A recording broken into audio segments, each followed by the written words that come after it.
Vous le savez, dans cette page sport, nous avons pris l'habitude de vous faire découvrir une discipline méconnue ou complètement atypique. C'est le cas du grass track, cette course de moto disputée sur des pistes en herbe à plus de 100 km/h. Le seul problème pour les pilotes, c'est qu'ils n'ont pas de frein sur leur bolide. Maïlène Villaverde et Pascal Cosset ont assisté à une épreuve à Questembert, une grande première en Bretagne.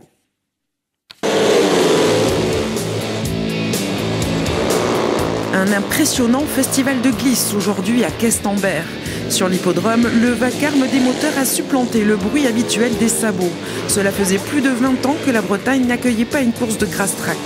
Le grass track ou long track, c'est cette drôle de moto à la mécanique rudimentaire. Par rapport à une moto classique, là, comme on peut le voir, il n'y a aucun gadget. Vous n'avez pas la particularité exceptionnelle, c'est pas de frein, puisque les freins dans notre discipline sont interdits. C'est pas qu'ils sont déconseillés, ils sont interdits. Ensuite, ce sont des moteurs qui sont gavés au méthanol, avec des taux de compression très importants. Et c'est la particularité de ce sport. 90 chevaux pour un poids de 85 kg en moyenne. C'est à peu près le même rapport poids-puissance qu'une Formule 1. Ajoutez à cela une piste faite de sable, d'herbe ou de terre et vous obtenez le grass track. Déjà, il y a une sensation qui est énorme. On n'a pas de frein, on atteint des vitesses qui sont de l'ordre de 100 sur les pistes de 500 mètres. Ici, on va atteindre 120, 130 sur les pistes de 1300 mètres, même plus. Les sensations, c'est la vitesse et la glisse. Et on part à 6.